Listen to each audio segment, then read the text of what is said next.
다음 주 24일, 25일이 바로 김민석 총리 후보자의 청문회입니다. 이 인사청문회를 앞두고 여야가 증인 채택도 합의를 못할 정도로 기싸움을 벌이고 있는데요. 그런데 이번에는 이 김민석 후보자의 중국 칭화대 법학 석사 학위를 두고 꽤 의혹 제기들이 공방이 이어지고 있습니다. 저희가 준비한 화면부터 먼저 만나보겠습니다. 제가 참 무리한 일을 했는데요. 월수금에 아침 회의를 하고 7시 회의를 하고 8시, 9시 비행기를 타고 왔다 갔다 일주일에 한 2번씩 왔다 갔다. 칭화대에 제가 학교 기숙사가 코딱지만하게 작은 기숙사가 있는데 거기 있으면서 에어차이나 그때 아침에 가면 한 달 정도 쿠폰하면 되게 쌌어요. 진짜 몇만 원짜리. 그렇게 해서 수업을 다 했어요. 다 하고 시험 다 보고. 당시 최고위원회 개최 일시가 모두 오전 9시 아니면 9시 30분으로 나와 있습니다. 아침 7시에 회의를 했다는 얘기 자체가 허무맹랑한 거짓말임이 드러난 것입니다. 이재명 대통령처럼 기억의 오류라고 얼렁뚱땅 넘어갈 수 있다고 생각한다면 큰 오산입니다. 김민석 후보자는 2010년 당시 출입국 기록을 즉각 국민 앞에 공개할 것을 촉구합니다. 애초에는 재산 증식 논란이 더 커졌다면 어제 오늘 생각보다는 좀 논란이 커진 부분이 바로 이 김민석 후보자의 과거 칭화대 법학 석사 학위 취득 논란입니다. 이현정 의원님. 네. 김민석 후보자가 김어준 씨 유튜브 방송에 나와서 뭐라 그랬냐면 월수금 아침 7시에 회의하고 오전 8, 9시에 비행기 타고 오가면서 수업 듣고 이거 시험 다 열심히 봤다라고 했는데 국민의힘은 이거 그런 설명보다 출입국 기록 공개하라 이렇게 공세를 시작했어요. 그래서 이 문제는 논쟁의 여지가 별로 없는 문제인 것 같습니다. 왜냐하면 지금 김민석 후보자가 본인이 미국에서 또 로스쿨도 다니고 했고, 그다음에 이제 중국에 있는 칭화대에서 이제 거기서 공부를 했지 않습니까? 중국 법 석사학위를 이제 당시에 취득했다고 그러는데, 당시 아마 칭화대는 이거는 이 원격 수업이 없었던 것 같아요. 그리고 직접 와서 수업을 해야지만이 이제 인정하는 그런 코스였던 것 같습니다. 그때 아마 인기가 있었던 코스 같은데. 자, 근데 문제는 이제 김민석 후보자가 당시에 이제 이야기한 것처럼 본인이 일주일에 회의 최고위원도 하고 그러면서 이제 중국도 왔다 갔다 하면서 했다라고 이제 이야기를 하는데, 그래서 이거는 본인의 주장이기 때문에 충분히 믿음이 가는 주장인 것 같습니다.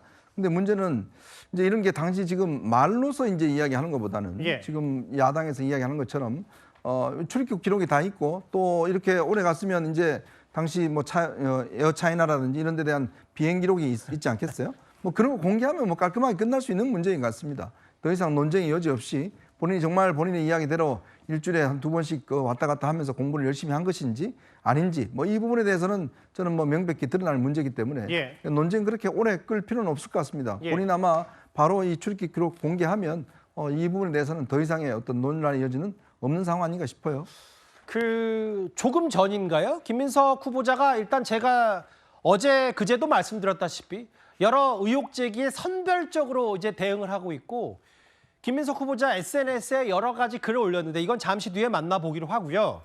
일단 오늘 국민의힘은 봐봐라.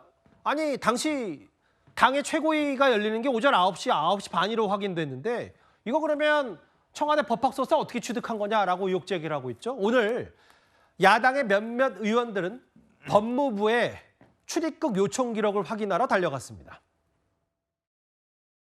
김민석 후보자의 외국 유학 기간과 후보자 과거 정치 활동 시기가 겹치고 그에 대한 후보자의 언급이 있는 만큼 후보자의 출입국 기록을 요구했지만 아직까지 답변이 없는 상태이기 때문입니다.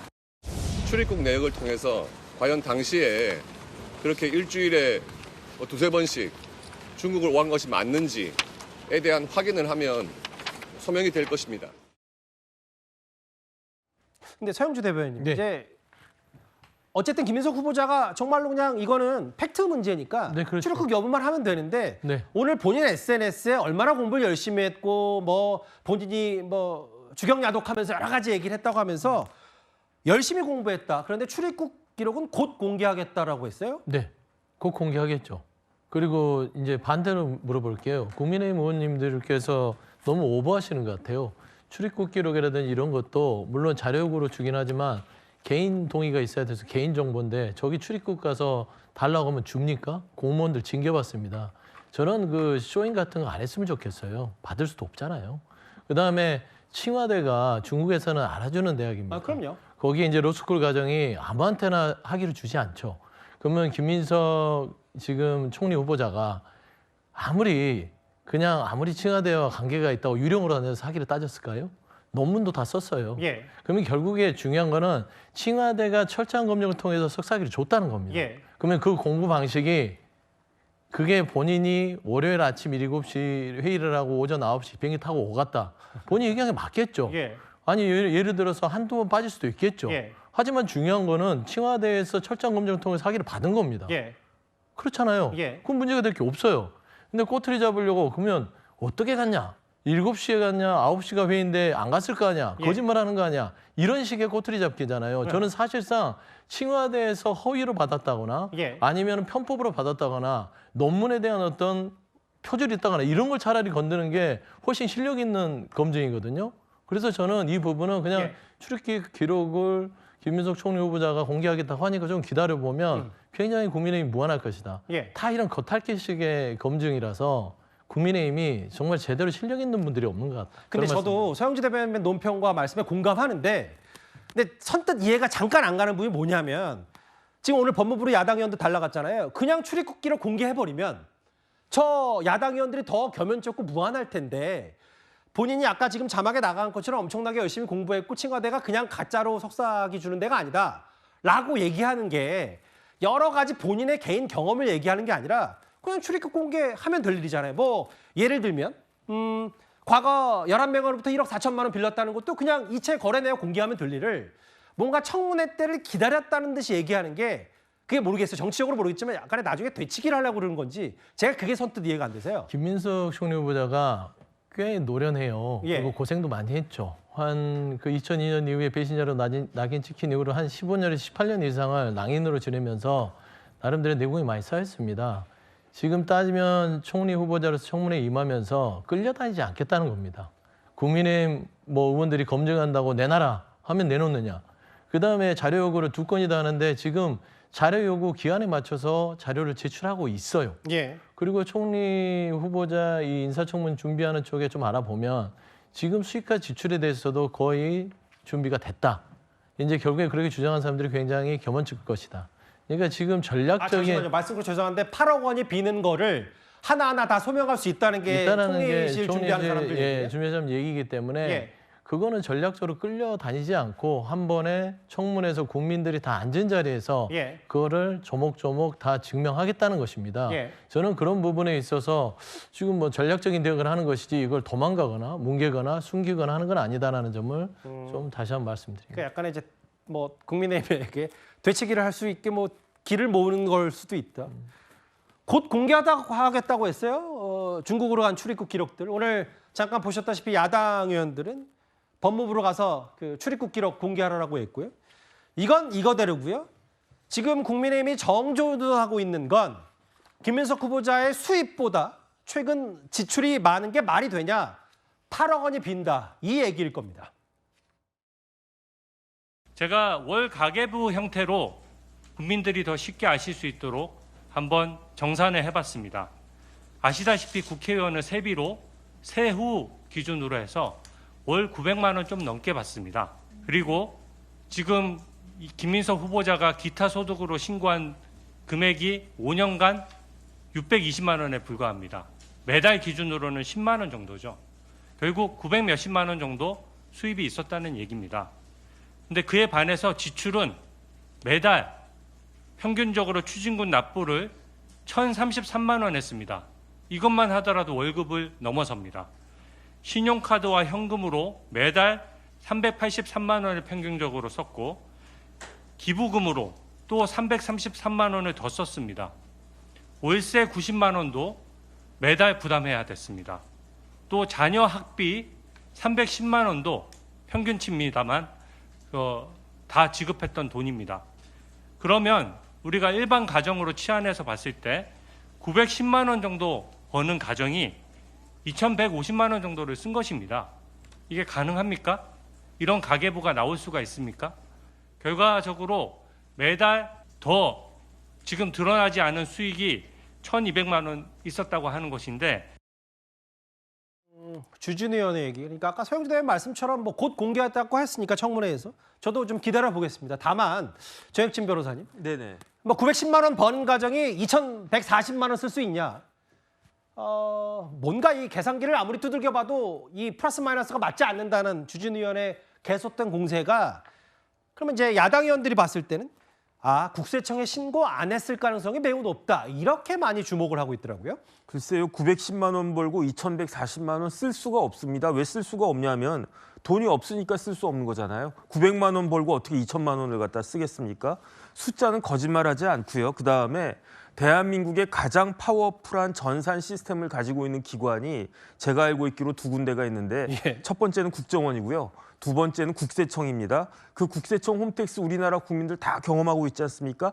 알아서 내가 얼마 벌었는지, 카드를 얼마 썼는지 등등을 다 알아서 그냥 국세청에서 계산을 해줘요. 제가 일일이 뭐 이렇게 따질 필요도 없습니다.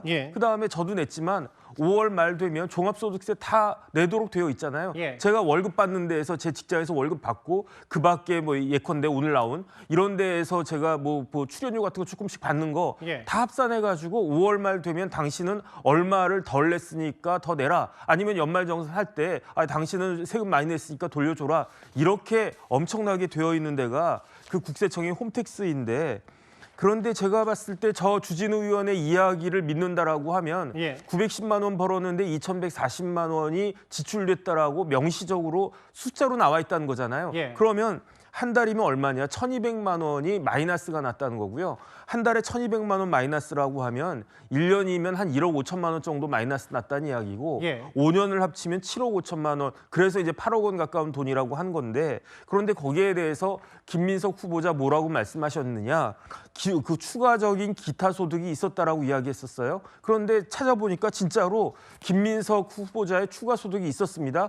있기는 있었는데 너무 작아서 문제였다는 거잖아요. 그러니까 1년에 추가 소득이 한 300만 원밖에 안 됐는데 추가적으로 지출된 게 1억 5천만 원이다라고 하면 이건 누가 보더라도 이상한 거 아닌가? 저는 그런 생각이 들고 그다음에 이런 부분들은 저 국민들한테 이번 이제 며칠 남지 않은 청문회에서 제대로 해명이 필요한 것이다. 그렇게 생각됩니다. 최진봉 교수님, 이게 뭐 주진우 의원과 국민의힘이 뭐 전산 시스템 들여다보고 국세청 연말정산 혹은 소득 내역 이런 거 다 따져본 게 아니라 김민석 후보자가 낸 걸 바탕으로 한 거고 그럼 이제 초반에 얘기할 때 기타 소득에 뭐 부의금도 있고 강연료도 있다. 근데 주진우 의원의 얘기는 그래도 이름난 김민석 의원이 어디 가서 강연했으면 그래도 다 뉴스화, 기사화가 됐을 텐데 본인이 찾아보니까 없더라.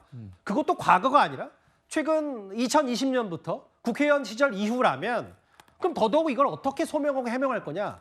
뭐 합리적 의혹 제기 아니냐 뭐 이런 얘기를 하고 있어요. 그러니까 지금 현재 이제 뭐 공개된 내용을 가지고 저렇게 이제 의혹을 제기하는 건데 아까 서영주 대변인이 얘기했던 것처럼 기본적으로 청문회 때 밝힌다고 하니까 기다릴 수밖에 없어요. 지금 상황에서는 우리가 뭐 알 수가 없잖아요. 개인의 사생활의 영역이 있으니까 뭐 제가 거기서 어떤 부분이 있는지 뭐라고 말씀을 드릴 수 없는 상황이고 일단 청문회에서 김민석 후보자가 어떤 자료들을 제출하는지 또 소명을 하는지 하는 부분을 지켜보고 나서 얘기를 할 수밖에 없습니다. 물론 국민의 입장에서야 뭐 공개된 자료만 가지고 저렇게 얘기를 하는 거니까 거기에 대해서는 뭐 나중에 해명이 필요한 부분이고요. 아마 청문회까지 기다리는 이유는 제가 뭐 지난번에도 한번 여기서 말씀을 드렸습니다만 하나하나 일일이 이걸 답을 하다 보면 점점점 문제가 커질 수 있거든요. 한꺼번에 모든 게 나온 상태에서 한 번에 해결을 해야지 이게 뭐 하나 나오면 또 그 안에 찔끔하고 또 하고 그러면 이게 문제가 더 커질 수 있는 상황인 것 같아요. 그래서 이제 말씀드려서 정말 죄송합니다만 뭐 노부부 유서 의혹이라든지 SK 과거 정치자금 이런 거는 본인이 소상하게 설명을 하는데 특정 부분에 대해서는 아직 언급 안 한 부분이 있어서 이거를 취사 선택해서 선별적으로 하는 거 아니냐 이런 얘기 때문에 제가 질문을 드린 거거든요. 그러니까 좀 더 자료가 필요하고 예를 들면 또 구체적으로 뭔가 준비할 필요가 있겠죠. 뭐 왜냐하면 자료만 제공한다고 말로만 하면 안 될 테니까 예를 들면 뭐 증빙이 된다든지 뭐 서류가 있어야 된다든지 이런 자료들을 가져와야 되지 않겠어요? 그런 과정이 좀 필요하다고 저는 생각해요. 그래서 청문회 과정까지 나오는 여러 의혹들을 쭉 정리해서 청문회 하는 날 아마도 이제 그 모든 의혹에 대해서 본인이 주장을 할 거라고 보여지기 때문에 지금으로서는 뭐 섣불리 그게 뭐 잘못됐다 이렇게 얘기할 수 없는 상황은 아니라고 보여지고요. 청문회 과정 어떤 자료가 제공되느냐에 따라서 판단을 받을 거로 생각이 됩니다. 근데 이제 일단 기다려 보고요. 당연히 다음 주에 청문회가 있을 테니까 이틀 동안 여당에서는 김민석 청문회를 뭐 마치 주진우 청문회로 이제 맞불을 놓고 있는데요. 오늘 여권의 한 원로도 여당을 향해서 이런 쓴소리를 했습니다. 저희가 화면을 준비했습니다. 본인과 가족 명의로 신고된 재산 액수가 무려 총 70여 원에 해당합니다. 정상적이라고 자신할 수 있습니까? 박선원 의원이 주진우 의원 재산은 뭐 70억인가 그렇던데 주진우 의원이 비판할 자격이 있느냐. 그건 좀 말이 안 되죠. 그쪽이 돈이 많으면 그런 돈 많은 사람은 그런 것도 제지를 못 하나? 그게 무슨 그건 말이 좀 안 되죠. 70억이든 700억이든 정당하게 갖고 있는 재산이라면 그 재산이 있는 사람은 그런 말도 못 하나요? 저도 공직자고 제 재산이 공개돼 있기 때문에 저는 제 부분에 대해서 필요한 부분이 있으면은 설명하고 책임지겠습니다. 예. 하지만 그게 증여세나 이런 것들을 충분히 다 납부하고 예. 완납한 상태에서 저는 재산계에 문제가 없다라고 보고 의혹을 제기한 민주당 의원들에 대해서 고발을 해놓은 상황이고요. 서 대변인님, 네. 여권 언론인 유인태 전 사무총장 뭐라 그랬냐면 뭐 재산 있는 사람은 말도 못하냐. 그러면 뭐 예를 들면 김민석 후보자보다 재산이 적어야 이런 의혹 제기를 할 수 있냐. 이런 취지의 얘기, 쓴소리를 했어요. 그런 취지로 얘기하시는 분도 있겠으나 또 반대의 입장도 있죠. 지금 민주당 의원들 중에 뭐 한준호 의원이라든지 강두구 의원이라든지 박선원 의원이라든지 이런 부분들은 이거예요. 주진우 의원께서 예. 그 정도 정치적으로 이 김민석 총리 후보자에 대해서 겉핥기식의 검증을 통해서 흠집내려고 하면 예. 그만한 정치적 책임을 지라는 것이죠. 본인도 한 70억이 있는데 그게 어떻게 물려받았는가. 검사실이 20년 동안 꼬박꼬박 월급 모아서 70억 못 모으죠. 그다음에 아무리 증여세를 냈다 하더라도 본인의 자녀가 젊은 나이에 7억 이상의 돈을 가질 수 있다는 게 아무리 그 증여를 하더라도 예. 어떤 과정이 형성됐는지 국민들 눈 앞에서 보이자는 거고 토지, 주식 왜 이렇게 많이 보이냐 그거죠. 공직자로서 그게 적절하냐. 연탄재 함부로 차지 마라. 예. 그런 말입니다. 뜨거워 봤냐. 그 말이죠. 그럼 제가 김민석 의원 후보자 비판하려면 제 재산 다 까야 돼요? 공개해야 돼요? 그럴 자격이 있습니까? 그럼 안철수 의원은 아무도 비판 못 해요? 천 몇백억 가진 안철수 의원 같은 경우는 그 누구도 비판 못 하겠네요? 다 검증받아야 되고? 아니 언제 지금 주진우 의원이 총리가 됐습니까? 무슨 장관이 됐습니까? 그러니까 지금 총리가 됐기 때문에 이게 이제 문제가 되는 거 아니에요? 총리라는 거는 그만큼 예. 권한과 권력이 주어지기 때문에 그 공직자, 고위공직자가 되는 것이기 때문에 그거에 대한 검증하는 거 그거 민주당 다 했습니다. 자, 민주당 어땠습니까? 지난 윤석열 정부 출범할 때도 많은 장관들 낙마시켰어요. 아주 철저한 그 검증하면서 아주 구체적하게 따졌습니다. 아파 찬스 다 따져서 그때 보건복지부 장관 낙마시키고 그다음에 뭐 당시에 낙마시킨 사람이 한두 명이 아니에요. 그 이전에도 마찬가지예요. 총리도 낙마시키고 다 했습니다. 우리가 그렇게 해왔잖아요. 근데 이제 자기들이 당하니까 야, 당신은 자격 있어? 당신 70억 있는데 2억밖에 없는 왜 총리 후보자를 저렇게 비판해? 뭐 이런 거 아닙니까? 그러면 안철수 의원은 아무도 비판할 수 없는 입 다물고 있어야 되나요? 그러면 비판하는 사람들은 다 자기 재산 검증받고 그러면 그 증을 받아서 가지고 비판할 수 있나요? 이게 말이 안 되는 이야기죠. 그러니까 본인도 알 겁니다. 말이 안 되는 거. 왜? 이 메시지를 지금 비판할 수 없으니까 메신저를 지금 갖다가 뭔가 문제가 있다. 이걸로 하려고 하는 거 아니겠습니까? 그러니까 더군다나 이제는 뭐 아예 법을 바꿔서 그냥 이런 거 못하게 하겠다. 이런 거 이야기까지 나오잖아요. 아, 자기들 할 때는 그렇게 많이 해놔놓고 이제 당하니까 하지 마. 이런 게 어디 있습니까? 그 청문회법 얘기를 잠깐 하셨는데 일단 오늘은 김민석 후보자가 조금 전 SNS를 통해서 뭐 청와대 석사 관련 논란에 대해서 하나씩 다 해명을 했고 곧 중국으로 가는 출입국 기록도 공개하겠다고 했습니다.